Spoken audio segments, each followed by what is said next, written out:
కూటమికి కొత్త తలనొప్పి ఎదురైంది. ఈ రోజు విశాఖలో రంగసేన బహిరంగ సభ జరగనుంది. ఈ సభ సక్సెస్ అయితే మాత్రం కూటమికి కొత్త తలనొప్పి ప్రారంభమైనట్టే.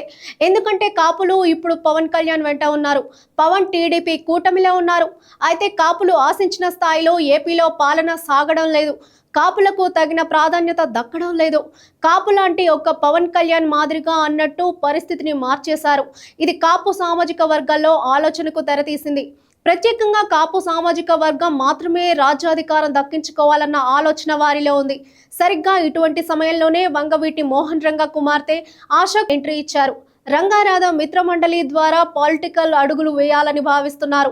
ఈ రోజు రంగసేన భారీ బహిరంగ సభ ద్వారా స్పష్టమైన సంకేతాలను పంపించమన్నారు. కాపులకు రాజ్యాధికారం దక్కాలన్నది ఆ సామాజిక వర్గం వారి కల. కానీ దశాబ్దాలుగా ప్రయత్నాలు జరుగుతూనే ఉన్నాయి, కానీ వర్కౌట్ కాలేదు. అటువంటి ప్రయత్నమే చేశారు వంగవీటి మోహన్ రంగ. కాపునాడు పేరిట ఉమ్మడి ఆంధ్రప్రదేశ్లో భారీ బహిరంగ సభ ఏర్పాటు చేసి రాజకీయ పార్టీలో సెగలు పుట్టించారు. ఆ సామాజిక వర్గంలో కొత్త ఆలోచనలకు తెరతీశారు. ఉమ్మడి రాష్ట్రంలో కాపులను సంఘటితం చేసే క్రమంలో దారుణ హత్యకు గురయ్యారు వంగవీటి మోహన్ రంగ. అటు తరువాత చాలా రకాల రాజకీయ ప్రయత్నాలు జరిగాయి, కానీ వర్కౌట్ కాలేదు. 2009లో ప్రజారాజ్యం పార్టీ రూపంలో వచ్చారు మెగాస్టార్ చిరంజీవి. కాపులకు ఒక దన్నుగా పార్టీ వచ్చిందని అంతా భావించారు. పెద్ద ఎత్తున కాపులు ఆ పార్టీలో చేరారు.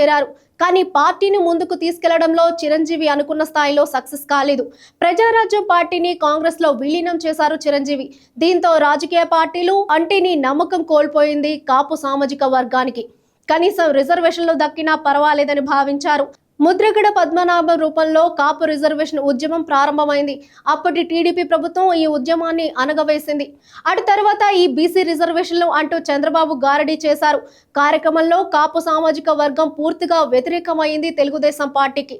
దాని ఫలితమే 2019 ఎన్నికల్లో టీడీపీ ఓటమి. అయితే 2019 నుంచి 2024 మధ్య కాపులకు రాజకీయ అవకాశాలు కల్పించారు జగన్మోహన్ రెడ్డి.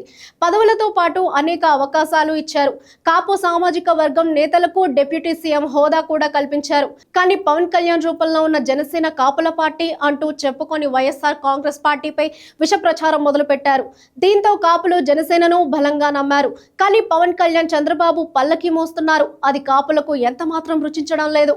కాపులు సంక్లిష్ట పరిస్థితుల్లో ఉండగా ప్రత్యామ్నాయ ఆలోచన చేస్తుండగా వంగవీటి ఆశాకిరణ్ రంగంలోకి దిగారు.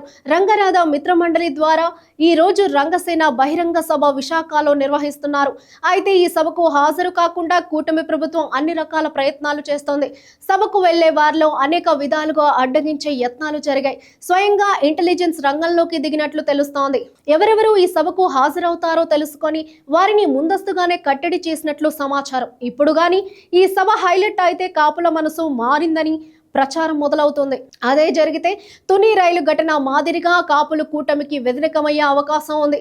అందుకే కూటమి వణికిపోతుంది. చూడాలి మరి ఇక ఏం జరుగుతోందో.